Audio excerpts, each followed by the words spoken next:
So I think film, like anything else, is a startup. I think you're trying to find some kind of when I look at it creatively, I'm gonna first talk about a little bit when you're thinking about an idea for film. It's like thinking about an idea for startup. You're trying to figure out a market failure. You're trying to figure out something. I like to use the phrase like original and accessible. Like that's always been the motto like of what films I want to make. Because when you're making something accessible, usually it's not original because like the most accessible films, because if it's been done a lot, that means and like the movies that work probably have been done a lot. They probably aren't new, right? And also the movies that are original, they're probably not accessible because they haven't been done before. It's just kind of like in the definition. But to find both is basically finding something like a market failure. You're trying to find something that no one has ever done before, but it's going to work for a vast audience. And so that's like basically a startup. Welcome to the Rose Show podcast. Welcome to the Rose Show, your ultimate independent source for achieving true wealth. Where this podcast is about making money, keeping your money, and enjoying your money.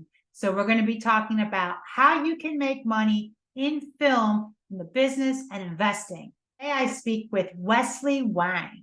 He is an award-winning filmmaker, and he's only 19 years old. He goes to Harvard studying economics. He's also a chess champion, a FIDE master, 11 times national champion, 6 times All-American. We've known him for years. He's a family friend. We're going to get the inside scoop on the entertainment industry. Subscribe to the channel, enable notifications to stay ahead of all the latest. Thanks and enjoy the show. Thank you so much for joining us. Today, I'm here with an award-winning filmmaker, Wesley Wang. Actually, let's back up a little bit. He's a chess FIDE master, national champion 11 times, 6-time All-American. He's studying at Harvard, and he's also an award-winning filmmaker for shorts, 9 wins and 4 nominations. Did I get that all right? Sounds good to me. Future star, actually current star. We were so honored to meet you years ago in our local New York, Long Island chess community where you created Chessanity, a great chess tournament and classes and so much. You do so much for the community, Wesley. So grateful to have you here today. How are you doing there in Cambridge studying at Harvard University? Thank you so much, Rosanna. It's an honor to be here. I'm doing great. It's good to see you again. It's good to catch up. It's good to talk about chess, film, and everything in between. And I've been doing great. Very, very busy. Just released a film called Nothing Except Everything, and press for that has been kind of crazy. So I've been working on that, but also just enjoying life out here, the college life. It's been quite exciting. So wow, it's just amazing how you can handle all of that. And I know this amazing new movie that Nothing Except Everything. I love it. And our sons love it too. And I know it won an award, correct? Yeah, I won the Grand Jury Prize at Indie Shorts, which is an Oscar qualifying film festival. So yeah. Wow. And wait, are you 19 years old? Yeah, 19. Amazing.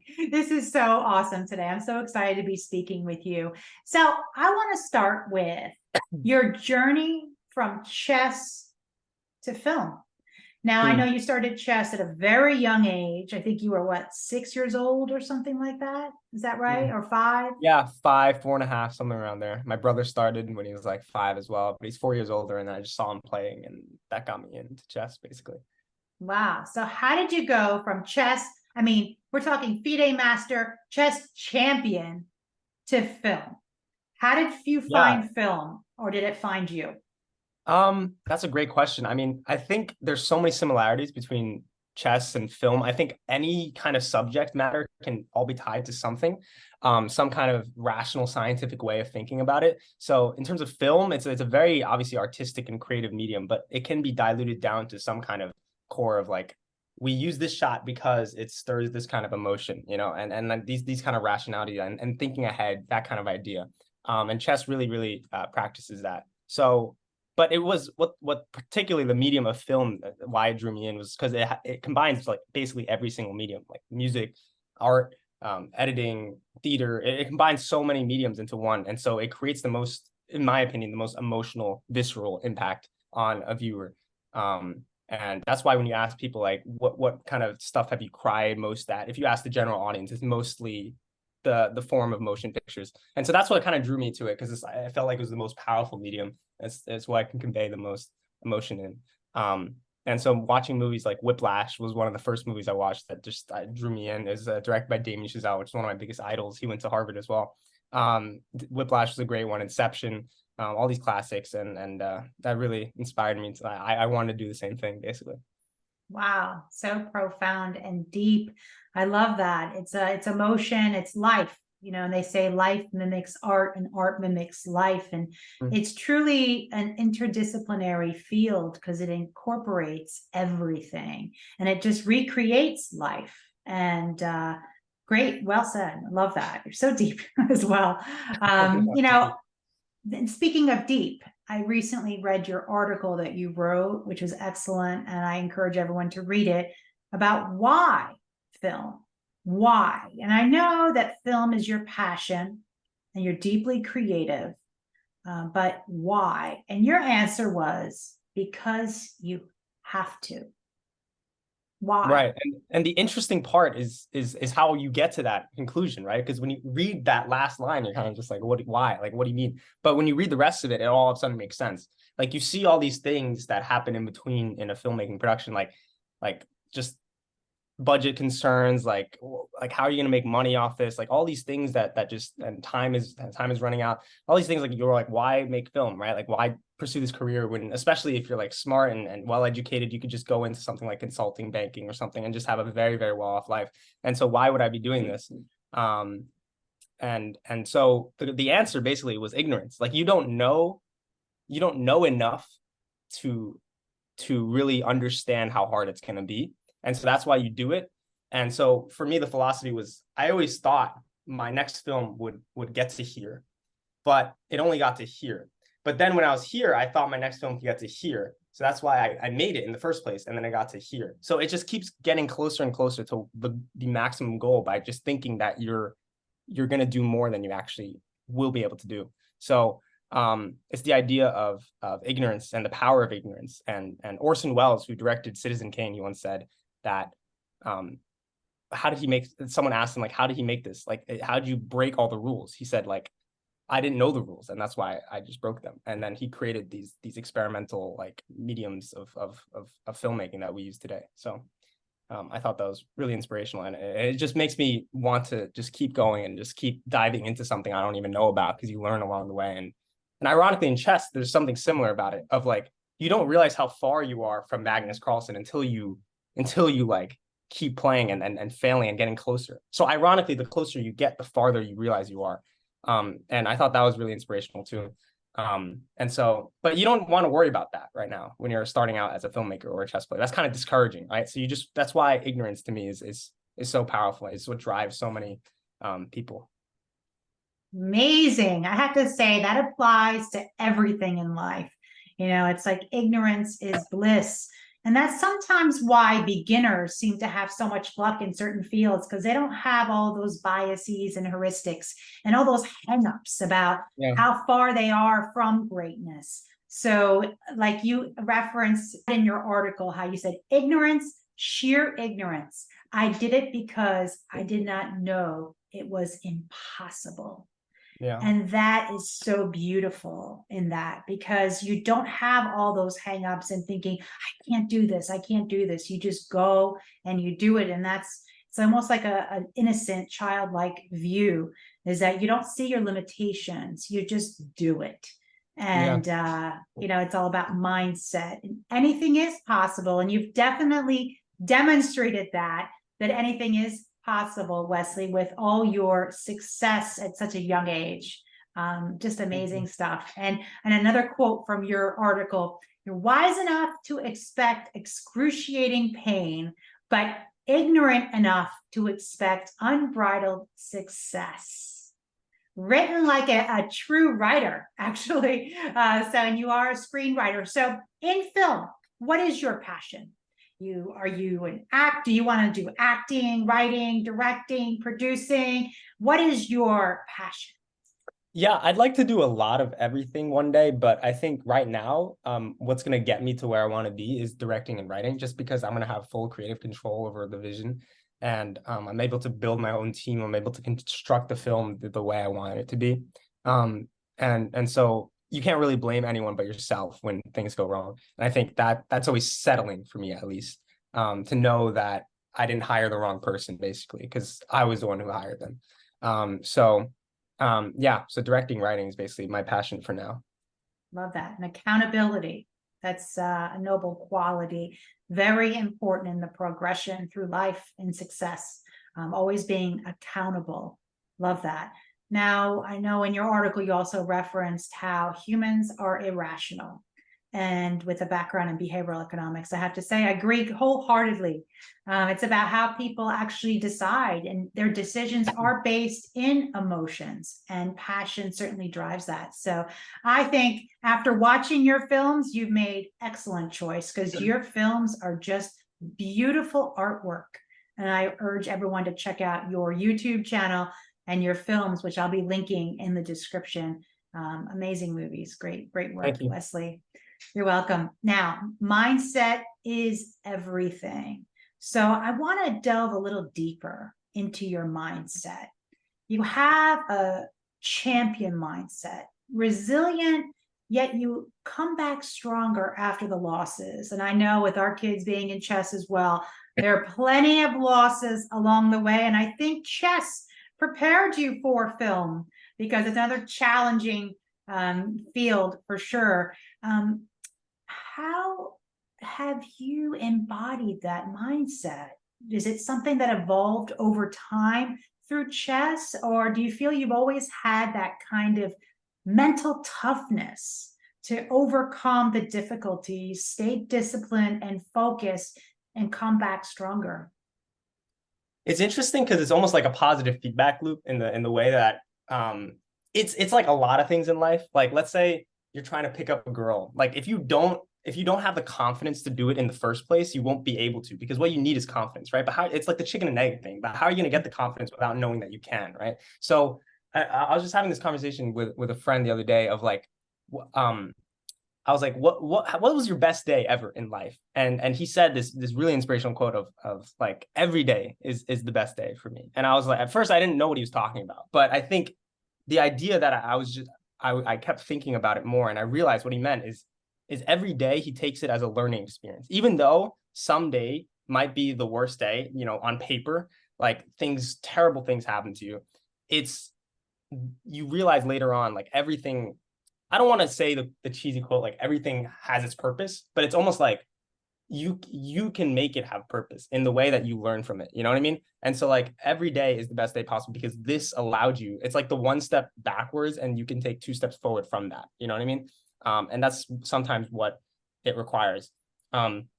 So yeah, I'd say for me, I was just very lucky to at least learn that the hard way, from like just I mean, not the hard way, I mean the easy way of like succeeding at first. So then I just kept having this positive feedback loop where I just kept succeeding, and there were failures along the way, but I'd say that for me, I was lucky enough to like be so far ahead there where I could see the failures and then really rationalize them and take them as a learning experience. Love that. I always speak about that as well with the investment advisory and trading. And I always say it's, you either win or you learn. And you look at losses as educational experiences. And that's very difficult. And, you know, there are emotions tied with that. But it's about coming back and recovering from that emotion before you make the next decision. It's a confident calmness, and you always have embodied that. And I saw you at all the chess tournaments, at the most, you know, Pan-American, you know, world and everything, and you always had that calmness. And that's something we can learn from, having confidence, staying positive, and learning from those experiences. Love that. Wise words there at such a young age. But you have great parents as well, and I know them quite well. Your father and your mother, both excellent parents, and your brother's amazing too. No coincidence I mean. There. Yeah, I've just been blessed with so much support, where it's just like there are a lot of people who face many more hardships along the way, and yeah, it's definitely tough. But yeah, you just have to keep because again, it's the positive feedback loop. It's all about mindset. It's all about having that faith at first, and then Yes. things will come easier along the way after that. And you're very humble and you're very giving as well, very charitable with the Chessanity, how you help so many people with chess. So we're so grateful for that, what you've done to the community. Thank So you. you're welcome. I want to talk about the films you've completed. And you've really evolved. I remember watching Faces, and then I thought Mute was amazing. And then now Nothing Except Everything. I know you made other ones besides those, but Mute won multiple awards. And I think we'll start with that one. And Sure. you really went deep into the language and how language is costly, words are costly, very deep. What inspired you with that one? So some things, that one was the only one that I haven't written, like conceived. I actually found it online on a Reddit post. And so this is like kind of taking a lesson from this. It's almost like ideas can come from anywhere. Like you have to be open, like they Wow. don't have to come from professional like things that like studios sending you a script or something. Like it could be some random guy on online that has this brilliant idea and is just posting it out there because it doesn't have the platform to show it to other people. And so when I saw it, I immediately was like, this is easy. Like it's the log line, which is like the premise of the film, was in a world where words cost money, a woman saves up for her first word in the hope of standing up to her abuser. And when I heard that, it's just like that combines so many themes and it's such a powerful like premise. And like immediately I want to watch that movie. So I reached out to him, simply bought the script, and then we became co-writers and worked on it and expanded it into a short. And yeah, so that was how we conceived that idea, basically. Love that. You had the vision and you bred life into it. And the movie itself, the short film, was just very visually stunning and very moving. Is the word at the end, we're not going to say anything about it. We don't want to ruin it for anyone. Is it supposed to be indistinguishable and you can't really make it out? Is that the purpose of that? It's we didn't want her to say it with so much clarity to the point where it's almost like she's been saying words her whole life. But I think we want it to be somewhat distinguishable, or at least we know what she's saying. I think you could interpret a few different ways. I've heard other people say like, I don't know what it is, but most people settle on the same point. Love it. That's so cool. Okay, so Nothing Except Everything. You were a winner of that as well. And I have to ask you, do you have something with the numbers or number 7? And how did you come up with this? Like, this is awesome. Went from language now to math. Yeah, it's funny. When you asked the early question about how you go to chess from film, like I always thought one thing I loved was the combination of the rational and the irrational, the intuitive and the like mathematical, like those kind of fields of like STEM and art are so interesting when you combine them. And so like something like Nothing Except Everything, the idea of finding meaning in numbers is the most like abstract thing you can possibly do. And so I thought that was just extremely pure and absolute. And Pi, this movie by Darren Aronofsky, inspired it, where someone tries to find meaning in pi, like the digits of pi, like 3.1415. But this one was particularly about finding meaning in number 7, because I was asking people in my school, like pick a number 1 through 10. And I realized most of them said 7. Not most of them, but proportionally, most of them, more than 10% for sure. And so I was like, why is that a thing? And then I searched it up online, and there was a study that actually like 28% of people chose 7. And so that idea was like, okay, maybe there's some kind of meaning in these ruthless, just cold numbers.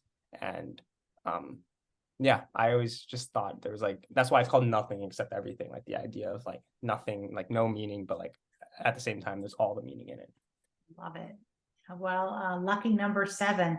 Not a surprise there, but that's so cool that you went and you asked people in your school on campus and you took a sample, and they did choose number 7. Most of them did.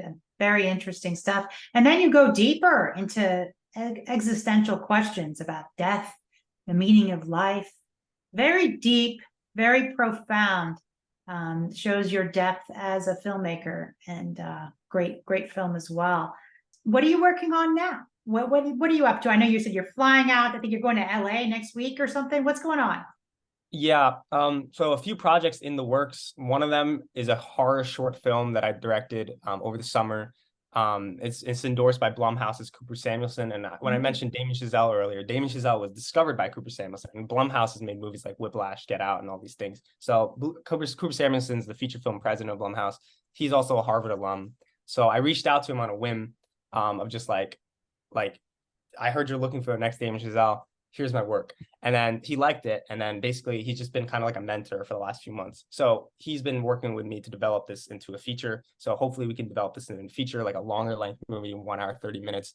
But right now we're submitting this short, which is like a proof of concept for the feature to like festivals, South by Southwest, Slam Dance, all those. So that's the short. And then I also want to make a feature film from Nothing Except Everything, especially after I received a ton of support recently in the last like a week and a half.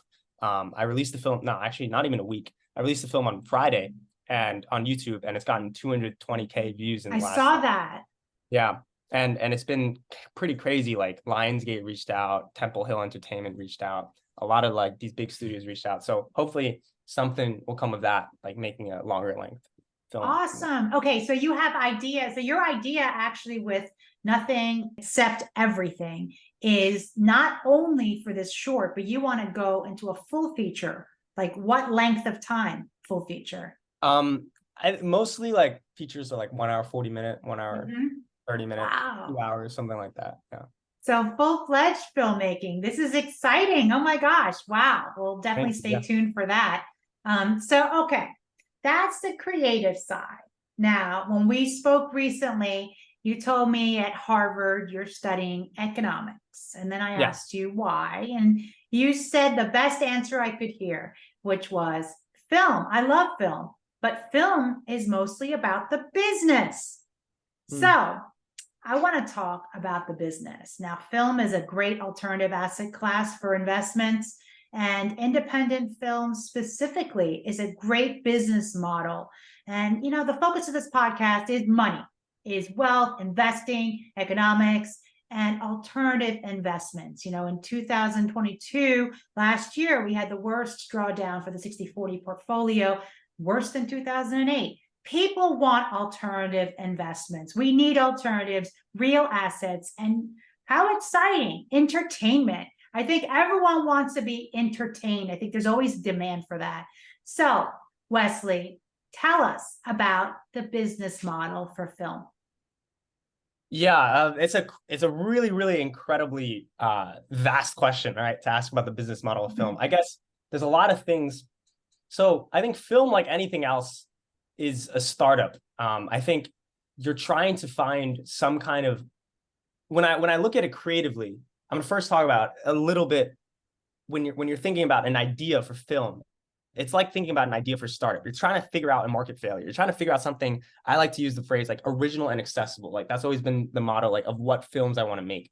Because when you're making something accessible, usually it's not original, because like the most accessible films, because if it's been done a lot, that means, and like the movies that work probably have been done a lot. They probably aren't new, right? And also the movies that are original, they're probably not accessible because they haven't been done before. It's just kind of like in the definition. But to find both is basically finding something like a market failure. You're trying to find something that no one has ever done before, but it's going to work for a vast audience. And so that's like basically a startup. And so when you're around these people at Harvard that are basically just doing startups all day, like half of my friends are just working on the next like cancer treatment or some kind of like biotech or like B2B, like anything basically. And so film to me has always been kind of like trying to find an idea that will spark something in the world. And so in terms of the business model, in terms of getting more specifics, I think things are obviously changing a lot. So with streaming, obviously things have moved a lot. And with WGA, I think the COVID, like all these strikes, it's just symptoms for this larger problem that we have, where because like writers aren't getting enough, these executives aren't getting enough. It feels like there's just a smaller piece of the pie. And I think social media is a big, big change that has been happening. And I think it's still underrepresented in the market, where it's like almost like we don't even know the effects that it's going to have, because it's taken away so much. Like, film and TV used to have a monopoly on leisure, but it doesn't really have anymore. And I think that is a problem that needs to be solved. And it's something I've been trying to do, I think there's a middle point of trying to combine short-term and long-term content. I mean, short form and long form content. And I've been speaking with this company called Creator Plus. That's one that's interesting. And so just trying to find a new kind of business model, because I feel like the existing ones aren't working right now, basically. Wow, you're disrupting the film industry. I love it. Yeah. That's great. Much slowly. needed. I think right now I'm trying to get at least very good at the field that I'm in, but still try to learn as much as possible. And that's why I'm studying economics at Harvard and studying like just how the world works, just learning more and talking to people, because I think that will help me in the future. Once I become the best and the top of my specific industry, which is film, I'll have value to a lot of other people who are some of the top at their industries, and we can work together to find something, to build like basically an enterprise that will solve a problem at its core. Love that. That's exactly what we're, all trying to do, add value. And during these challenges, there are always opportunities to find solutions and to make things better. We just need to think different. And we need innovative people like you to elevate the whole industry and humanity. And that's what we're all here about to do. And so what have you noticed does work? What is that spark that you're noticing lately, if anything? So this is a theory, obviously. It's also like a thing where it's like, I feel like I'm giving away secrets, but it's not a big deal. I feel like we're going behind the movie news and we're getting the secrets. You don't have to you don't have to take my advice at all. But that it's a very small movie, Everything Everywhere All at Once. I'm joking, everyone heard of it, of course. But Nothing Except Everything is along the same vein, and I conceived it a few years ago. And I know the Daniels who directed Everything Everywhere All at Once came out in 2022. It swept the Oscars, basically. And so Nothing Except Everything, which is the movie I made, is actually, besides just the title, again, very similar, but the style, if you look at the style and themes of nihilism, existentialism, and try to convey it in a very chaotic way, and a lot of the similar shots and stuff, it's very similar. And it's all, I think, both of us, and I want to really, really get in contact with the Daniels, because I feel like there's something here that we discovered, is this kind of style that is subconscious, where you're touching into people's subconscious of like this idea that you can't explain, this feeling that you can't explain that everyone is having right now. But they can't explain into words. And I think what we were trying to do is trying to put it into visuals and then give this feeling of like, of just feeling understood. And I think that is a big thing right now. And it's weird because I conceived it 2 years ago. And then when this movie came out, I was like, everyone was like, oh, you're just ripping off this movie. But I was really just trying to I was trying to be the first to do it, but they already conceived it like 10 years ago. So credit to them. But anyway, it's that I think is a big style, I think, change. It's this idea of combining short form content of the styles in TikTok, Instagram, and YouTube, and combining it with the longer form content we've seen. I think that space is unexplored right now. Not unexplored, but it's only going to become more explored, I think. Yeah. I agree. That totally makes sense. And I think that's so smart, because it's important to embrace these new trends and structural changes. And I do believe with the rise in social media, that it will be incorporated in filmmaking. And I love that. That's a great theory. And I definitely agree that makes sense, that is the new way, this new fad or trend, or whatever you want to call it, in movie making. And following that trend is so smart. So kudos to you. That's awesome. So thank you. Also, you're welcome. Another thing, I guess, sorry, if I'm going on too long, you could always please, I want you to go on as much as possible. We want to hear everything from you. This isn't, again, I'm not an expert in these things. Again, it's just things I've been thinking, and I'm always thinking about too. Like these things are very, very large issues, and there's no way anyone has an answer to them, but it's just a conversation, I guess. Artificial intelligence, obviously a big thing in filmmaking. I've been talking to a ton of people where they say it's going to replace filmmakers completely, almost entirely, make a movie by itself within the next 10 years and assist filmmakers in the next 5. And I think already it's obviously assisting people in like editing processes, in kind of projecting budgets based on certain like characteristics of the film, like, cast and script, characters, whatever.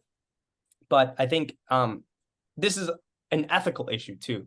of whether, because some people, there's two issues right now. Some people think it's not going to work, like artificial intelligence won't be able to make a film that humans could make. Like some films are like, those are just too emotional. Like there's no way artificial intelligence could replicate them.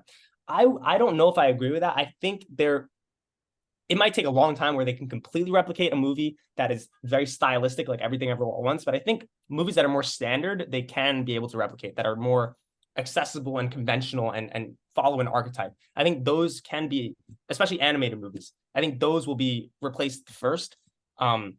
But there's the ethical concern, which is like, should we even be doing this? And so that's another concern. I think also personalization of content is becoming very interesting, because you see like TikTok, Instagram, all these algorithms that are pushing content that people like to watch, and people will like, if you're a conservative, you're going to watch conservative content. If you're a liberal, you're going to watch liberal content. And these they keep feeding you this thing, and you become trapped in this kind of echo chamber where you believe you're right because all the content you're seeing is, and that's the kind of polarization we've been seeing in the past like couple of years. And I think a lot of it has to do with social media. And it's not like you could call it a couple of things. It's just I'm not going to say if it's bad or good, but it's just like it's a trend we've been seeing. And so to take it even further, artificial intelligence possibly can even take personalization further, where it's like you can actually make your own film as a watcher. You can plug in these glasses and then watch your own film on a screen. Literally, it will read what you want to see completely, entirely. Because right now, TikTok, Instagram, all these algorithms, YouTube, like they're feeding you stuff that they think you're going to want to see, but artificial intelligence can even do it better, to the point where we're not even watching the same content around the world. And so that becomes very dangerous. It's like you can't even interact with people at that point of talking about entertainment. And so there's I think there's a fine line. It's just me talking at this point. I have no idea yet what's going to happen. It's great. Have you been watching my podcast? You are truly interdisciplinary, because not too long ago, I had an international relations scholar professor. He's amazing, Dr. Randy Schweller. And he spoke about the same thing, and how people have their own realities. He calls it truthiness in his books. And he talks about how we have massive echo chambers and filter bubbles, and there's going to be even more polarization that's going on. And it's mainly due to social media, and it's going to probably get worse. He calls it an age of rising entropy. And that's the name of his book. It's awesome. Actually, this is the book. This is actually the book. Maxwell's Demon and the Golden Apple, Global Discord in the New Millennium. And Maxwell's Demon is the thought experiment. Yeah, it's exactly. And the Golden Apple from Greek mythology. So you might have interest in this book with your filmmaking, because you're incorporating society and how art mimics life. And life is going in this direction. It's a rising entropy. And wow, AI, absolutely. Look, think about like 15 years ago, we never thought we could have our whole computer on our cell phone. I mean, I have my smartphone. I could run my whole businesses from there. And I never, whoever thought was possible. I'm sure like your dad and me, when we were back in high school, we never thought that was even possible. But now, anything's possible. There's like, if you've seen the chart, it's like, it's literally exponential growth of like exponential over the years. And it's just like the logarithm. Yeah, absolutely. And, it's AI automation. It's only going to get better. And whatever we don't think is possible is probably possible. So we need efficiency and innovation, automation more than ever. We have declining productivity, especially since COVID. It's only been exponentially growing and getting even worse. And I think that's a big thing I want to explore in my next film even. And this is a slight spoiler. I mean, it doesn't really matter, but it's the idea of Murphy's Law, where you said it's like what can happen will happen. But I want to expand on that and saying like what can happen will happen, but not only because if it will happen, then it has already happened. And it's the idea of like simulation theory and all these things that I think are very probable. But that's the next film I want to make. It's something true interdisciplinary, and you combine all these amazing elements and make these amazing movies. I can't wait to see that one, because that's right up my alley. Love that stuff. I think you're on the forefront of filmmaking and what's going on in society. And that's exactly what appeals to audiences. And it's always about demand. And, film is a business. We have margins compressed across the board, higher cost of goods and services, and higher expenses. We have a higher cost of money, higher cost of debt and capital, inflation, higher debt, the government's spending to no end, 33 trillion, interest expense over $1 trillion at this point, and increasing. So as film being a business, they want to increase their margins, raise those bottom lines. And that's key, and raise that top number as well. So I always talk about with my business, and when I talk about business and I educate people in that, it's always about demand.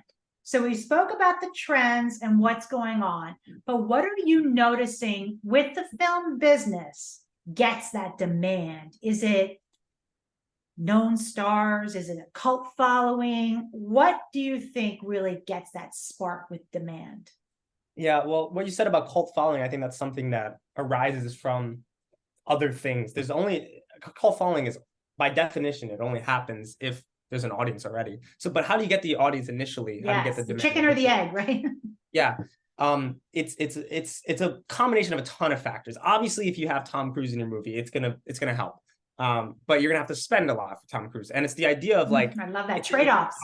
Right. And it's not just so you can't just say there's a way to scientifically find out like how much each star is going to bring, how much each script, each scene is going to bring, a marginal, right? each ad is going to bring, right? Like artificial intelligence can definitely do that. I think already is doing that, but they're not doing it right enough to the fact where you can't account for so many little details. For example, like if you have Tom Cruise in, I don't know, a horror film, it's not going to work as well. You know what I mean? Like there's things that also have to be combinations. And so there's a lot of, I don't know, I forgot the term in computer science, but it's like this idea of like, there's a lot of random forests, I think is the idea. There's a lot of small nodes that have to be connected in the way where if they're connected, then they create a larger meaning. It creates something else than just its components of two parts. It becomes more than that, or it becomes less than that. So you have to find out those connections and figure out what works well with other things. And it just becomes increasingly more complex the more nodes you have, the more like connections you have. And so that's why it's very, very difficult to scientifically prove that, I think. But you can kind of use your human knowledge and what's intuitive, like the fact that Tom Cruise won't work in a horror movie, or you can't throw in a romance subplot in a horror movie. Like, it's like, it's these kind of things that will, that you kind of have to balance with artificial intelligence. So it's mostly about like using your intuition and abilities and knowing how your technology and business works, rather than just letting the business do the talking. You know what I mean? Absolutely. I love that. And it's always about intuition and following your gut. And you touched upon something else. I feel like, are we talking about physics? Are we talking about computer science or filmmaking? I love how you apply all these natural laws to filmmaking, and that's important. Yesterday I actually met with a CEO and founder of a bank, Custodia Bank. She was an amazing woman, pioneer. And we spoke about the importance of systemic thinking. She's actually a Harvard grad too, Harvard Law and Business. And she said that we always talk about interdisciplinary approach with us and my capital group, but her and I spoke about systemic thinking. And that's exactly what you're doing. You're crossing the boundaries, you're going horizontally and vertically, and you're breaking those boundaries, and you're searching in other fields, like you said, computer science, those different nodes. We need connections between those nodes, and physics and all these other fields. And you're applying that to filmmaking. And that is so genuine. I think that's beautiful. And yeah, I have this theory that everything is connected. Absolutely, I agree. You just have labels right now to just make it more accessible and easier, which is good. Like it should be like that because we're not smart enough right now. But theoretically, everything is connected. There's some fundamental core. I think string theory is a good proof of that. But anyway, it's just this, it's like the idea that everything can be boiled into one thing, you know. So Agreed. that's I'd why love to see a movie on that. there will be. That's the Nothing Except Everything feature. That's what I'm trying to pitch. Love But that. yeah, That's amazing. I do agree with that. I think everything's connected and we just need to realize it. There's so much knowledge out there that we just have to realize and discover. It's not like, inventing it. We're discovering it because it's already out there. We just got to make those connections.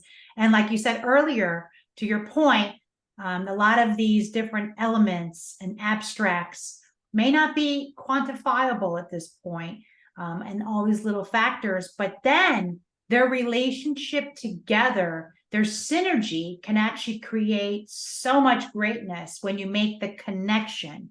So when you put two things together, they can create 100 or something. They can get a great synergy energy. And I do believe in energy. And so there's so much there. Oh my God, I'm so excited about your future. You're definitely one to watch and follow. So let's talk about location and filming location. Like we said, it's always about increasing that bottom line and increasing those profits and increasing those margins. So I know we used to be in film production. We still are involved with the investment side of it. And I remember that states and certain governments offered rebates and incentives. And those definitely add up with regarding film location. At the time we lived in Seattle, and I remember a lot of movies were filmed in Vancouver. They were trying to build up that film location over there in Canada. Are you noticing? Yeah. Are you noticing that? Tell us about the locations that are hot right now and the trends. I'm not super into this part. It's just I've heard things. Like I can't give you tell us what you heard. I've heard Canada is giving a ton of money to filmmakers. Wow. Like the government itself is funding a ton. They still are. Wow. Yeah. Like I was talking to Adam Stein, who made Freaks. Sarah Chaudhry, who lives in Toronto. She's actually going to Harvard right now. She's the same year as me. Georgia, I know is doing its thing in Atlanta. But it's like I don't know much. Personally, I make like the films I made one in Rye, New York, just recently, which is like upstate. And the reason a lot of people do things like that is to avoid like big licensing or anything like that. You just kind of go a little bit outside of New York City, but you could find your crew in New York City still, where the best crew live. So yeah. Oh, very cool insights. I guess Canada still is the place for that and has been growing. Interesting. So let's go into the distribution. I know you spoke about that briefly earlier. Now, I remember that it's always been a roadblock for profitability was the distribution. And there were challenges with direct to video, direct to cable, DVD, and now streaming. Streaming is everywhere. And you want to make sure you capture those profits. So what insights can you give us regarding the distribution side of the film business? Yeah, it's something I've been thinking about a lot. And it's, I guess I talked about it earlier, but again, so film, if you want to classify film as something that's longer form than just reels and TikToks, it becomes, you have to find something that you can't make it so large budget, because right now the whole like mid-budget thing is completely gone. Like there's no more movies that are like, very few movies that are made from $20 million to like $60 million. Whereas like you go back 10, even 15 years ago, tons of movies were made in that era. Like Silver Linings Playbook with like, those rom-coms that have a few stars and whatever. It's just like those used to make money, but now it's become a thing where people aren't going, they don't find value in going to the theaters for that. And they don't find value to stream that, because you could stream other content that is more personalized, much easier. But if you want a movie like Barbie and Oppenheimer, it needs to be huge. You need to spend a lot more. You need to make it so high quality to the point where people will drag themselves to the theaters to just see that movie, because everyone is talking about it. So there's only like a few movies every year, like the Marvels, the Barbies, the Oppenheimers, like that will draw that audience. So it's become basically like very stratified. You have the really, really big budget movies and you have the really, really small budget movies. And that's the only movies that are getting made right now. And that's the only movies that are getting distributed. And the small movies are going to streaming and the bigger movies are in theaters. And so but there has to be a problem with that. And I'm trying to find a way where you can still make, because what I've been trying to do is try to build really, really high quality content in the streaming sphere, and then build that up so it's to the point where it's like it's high budget movies in a streaming place, and then you build your brand, and then people are going to want to see that. Everyone, because streaming is so diversified right now, so many movies are put out every year, everyone's going to want to see that movie. It's going to almost be like Barbie and Oppenheimer within the streaming sphere. So like that's the kind of thing I've been trying to do. But a lot of people are trying to find other ways to creatively distribute. I know US China is a big thing. I've been talking to a ton of people.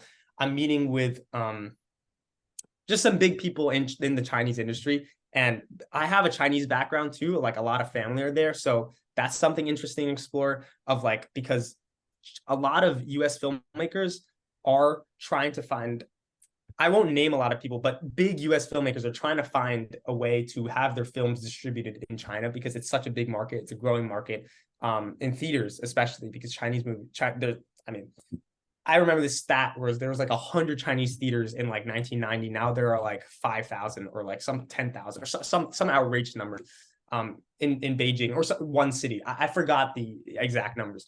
But it's the idea that like people are trying to bring those movies over, but right now the government is censoring so many. And so a lot of people are trying to find some kind of sphere there. But I'm getting more into the specifics. It's very hard to kind of go and systematically change things. But I think you can start somewhere at least, and then build your way up with credibility. Love that. Great points there. In studying macroeconomic trends, we see that, even though countries are part of the G7 and have a high GDP, they're still at different stages with their population, and China being one of them. They're, like you just said, they're increasing the amount of movies shown there in movie theaters. At the same time, they also still have some censorship. And but in the US, I've written about this, how we're more of a post-growth period. We're more into a circular economy, and we're into renewables more, not as much new goods and services, which affects the GDP, which may not be reflective, may not be encompassing of all of our growth. But that's another story. What I want to get into is these other countries and where you're seeing new film markets. I think that's a fascinating concept. You just brought up China. Yeah. How about other Asian countries? Are you noticing new film markets opening up? I'm not too into that yet. I need to research more. I'm not too much of an expert yet. There's only so much information I could try to consume, but it's a good point. I should be researching that stuff. I mean, I know obviously India with the Bollywood market, Japan is doing its thing with animation, but it's like,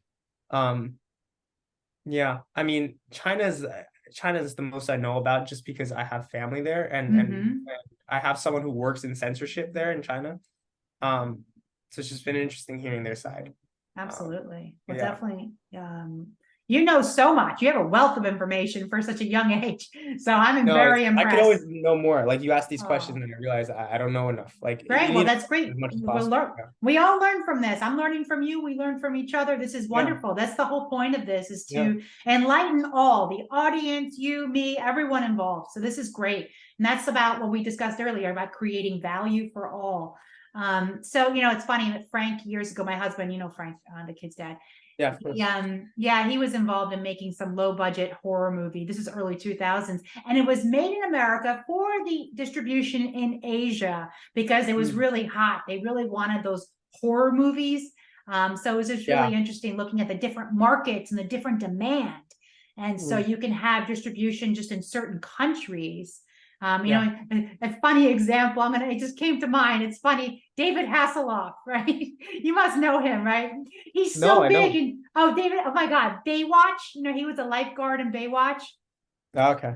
And so he is so famous in Germany, and he's really big there. So he's a singer, and has a huge market in Germany, and that's his main market. But in the United States, we think of him as Baywatch.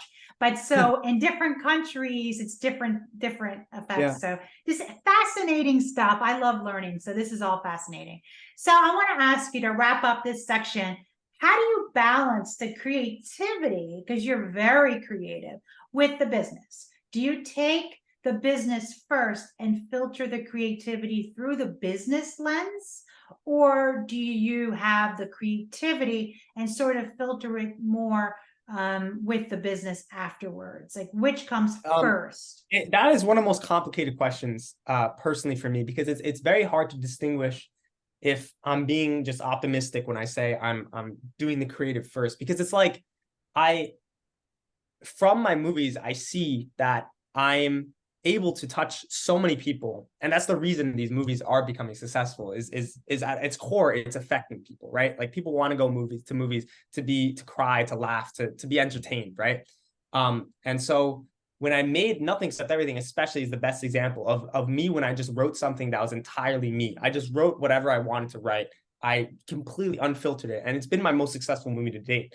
And so like, there has to be a correlation between business and creativity, you know? And I think it has always been like that, because especially what is personal to you and what you want to see in a movie is probably what other people are going to want to see and relate to. And I think that's something that a lot of people don't realize when they make a movie and they're like, oh, but I don't know if my movie's going to be too artsy. Like, then you just need to work on your craft. I think there's no such thing as making something that's I think there is at least there's a very high correlation. I wouldn't say 1-to-1, but I think that if you make something that's very personal to you, it will resonate with other people, as long as you convey it well. Obviously, the execution is where the craft and all the experience and expertise comes in. But yeah, I would say I first think of an idea that I like, and then I think if it's going to work for other people. But usually it will align, because if whatever I like is usually what other people like. Love that. That's a great answer. I love that. You know, execution is always the most important. I always say that in trading, you can have all the skills, you can know everything, but if you don't execute properly, you're not going to make the money. So excellent points there. And you do want your latest film to be the most successful. So it's great to hear your latest film is the most successful. And it's you're just building and building upon, and you're evolving as a filmmaker. Very cool stuff. I love that. So now investments. Film investment, film as an alternative asset class in investing. I want to talk about the opportunities that you're noticing in film and the type of returns. Obviously, this is not financial advice for anyone. We're just talking about hypotheticals and potentiality, and just to explore this investment asset class. Film investing is very speculative, definitely high risk, but it's also potentially high reward. And we talked about this as well. So tell us what you're noticing with independent films and investing. A lot of people invest in, okay, so when I talk about short films, that's what I've made so far. I want to get into features next, obviously. I think I'm at the stage where I've reached the top of the short game level. But what I've noticed in short films is to make a short film, for any filmmakers out there, you won't be able to find practice almost never. Like I've gotten 2 private investors, luckily, for my shorts that are long-term investing in me. And that's something else you talk about, where because it's very, you need to be the top 1% in filmmaking if you're a director, if you're a creative, because the people that are going to invest in you are usually investing long-term in you. And so they're taking a big risk, basically. They're putting in an X amount of money so that you will trust them, and then you'll keep giving them investment opportunities to the point where when you blow up, they will get the first right of return. Usually that's something that you sign in a contract where you are contractually obligated to give them the offer of investing in your next movie, or then your movies in the next 5-10 years, something like that. And so that will usually be attractive to them when they're long-term investing. So that's why you need to be at the top 1%, or else no one's going to try to long-term invest in you, right? So that's usually the short film side. And the other side, and you have to fundraise, obviously. That's what you have to basically do. You usually fund it yourself. Short films don't cost that much. So it's not a thing of like, it's not a huge problem. It's usually to build your portfolio. When you're trying to make big money in a feature film, that's something, it's almost a complete different stage, because feature films are actually films that make money. You have you're not going to make, especially for starting filmmakers, you're not going to make, I don't know much about the corporate Marvel side of things where it's the big budget, $100 million things. I know that, for example, like they'll spend 2 times their budget on marketing a film. And that is usually what gets them to the $1 billion mark or something like that, where it's like a movie costs $100 million on paper, but they spend $200 million in ads, and then it becomes $300 million, and they make a profit with the extra, the rest of it. But basically, for independent films, a lot of the investments, so a lot of films are bought at these big film festivals. That's one way, where you have your Sundances, South by Southwest, your Slam Dances, where big distributors and big, because when you get into those festivals, you're basically already, admitted into this very, very highly selective institution, right? Where it's like the top only point, I think the Sundance rate was like 0.6% for feature films.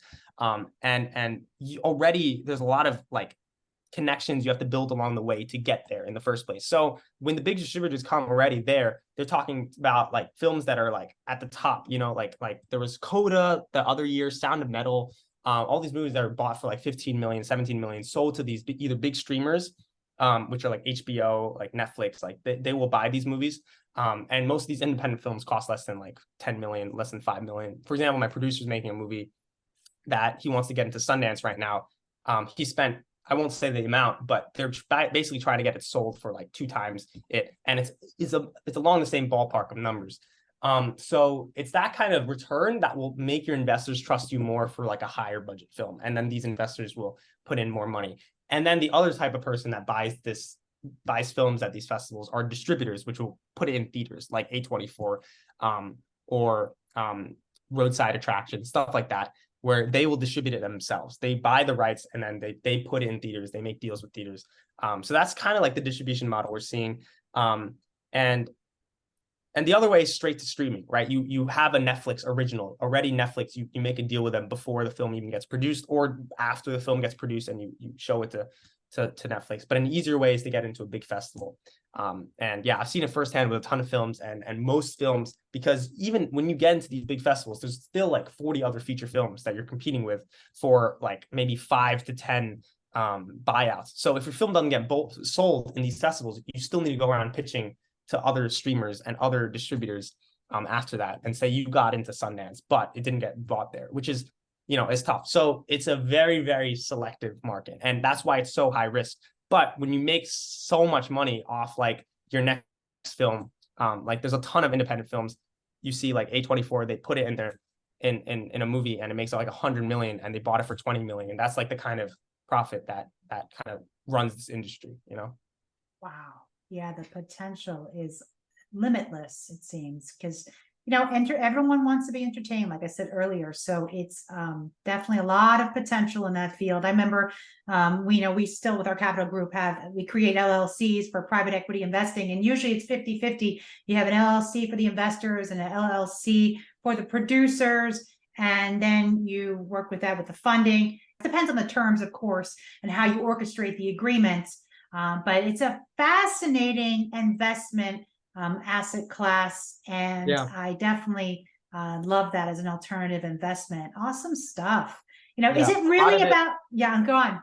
A lot of it is speculation. A lot of it is like, the more a film gets put out there, the more people believe in it, it will be the thing. Because unlike startups where you're like other products and services where you're basically giving the goods straight to them, entertainment is a thing where they have to come to you. It's like they're literally coming to you to watch this movie. That's why only like you hear of 5 movies a year, and those are the movies that are the big money makers. So when you're investing in a movie, like most likely you're not making your returns, but when you make your returns, it's a lot. So that's why it's like all or nothing. And that's why it's very difficult for every single person on the side of class. That's why you have a lot of nepotism. That's why you have a lot of bad things happening in this industry, which are very, very underneath. And it's a very interesting industry, basically. That's what I'm saying.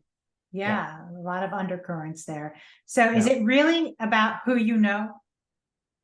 That's definitely part of it. It's part of, obviously, if you're Steven Spielberg's son, you have it a lot easier, but again, like there's a ton of examples with people that know everyone but still can't make a film, so usually they become like, I don't know, an executive producer at somewhere, and then they greenlight movies or something like that. But when you see like directors and filmmakers, there's no way still your product will speak for itself. You get the opportunity, but then what comes next? So I'd say it's like 50-50. It's first like the resources, connections you have, and the second, like the craft that you have. I've always said you have to have both. Whereas in other fields, where it's like computer science or something like that, or math. Like it's all about the craft, right? It doesn't matter who you know, or chess, you know, it doesn't matter who you know. If you're the best person at it, you're going to be the best. But in stuff like film, it's much more like you have to have both. There's other things where it's much more just like just selling yourself, you know, but for film, I think it's definitely still a balance. Wow, very cool. So Wesley, tell us, what is your goal? What would you like? What is your plan for the future? So I guess with the short term, Nothing Except Everything just came out. It's affecting a lot of people already, which is awesome. That's always been a goal of mine since I was a kid, of just like impacting people. I've gotten hundreds of messages, thousands of like just saying people like I've changed their life, the way they look at life. They've been inspired to talk to this girl they haven't talked to. They've been inspired to get back with their ex. They've inspired to reconnect with their family, something like that. It's crazy messages. And I think that's always been a dream of mine since I was a kid. So that's like continuing doing that at its core is what I want to do, but on a bigger stage, on like just affecting even more people than just thousands and millions instead. And so how do I do that? Make feature films, expand into other forms of content, create a company, a multimedia international company, basically is like probably the ultimate goal that combines all these arts. But that's years down the line. Again, that's something I want to do with someone else who's more experienced in other fields and be the top at my field, which is filmmaking for now. So it's this filmmaking is a way to get to a larger goal, I think. But I still love it. Obviously, filmmaking is what got me into all of this. So. And you will. If anyone can do it, you can. We admire you so much. You're such a great person, and I know you're going to elevate humanity. And everything you've done and everything that you'll do, you're going to be a great success. I wish you much success. And mark this podcast. You're going to make it, and you're going to make it big, and you're going to influence so many people, and you're going to inspire and elevate them. You know, you're brilliant, but you also have a big heart, and you really seek to help others. And I can think of no one better to create movies and to touch people than you, Wesley Wang, the star and future superstar, for sure. This has been so amazing meeting with you and speaking with you. Yeah, it's been amazing. I look forward to meeting up with you again and having an update, and tell our audience how they can stay in touch with you, how they can follow you with your great progress. Yeah, you can watch my movie Nothing Except Everything on YouTube. You could just search it up, Wesley Wang. You could subscribe to me there. You could follow me on Instagram. That's where I post most of my updates. The handle is w.wang64. And yeah, that's where I'll post everything basically. So you could follow my filmmaking career there. Awesome. Well, we wish you the best at Harvard and all your great films. Thank you so much. Thank you so much, Rosanna. Appreciate you.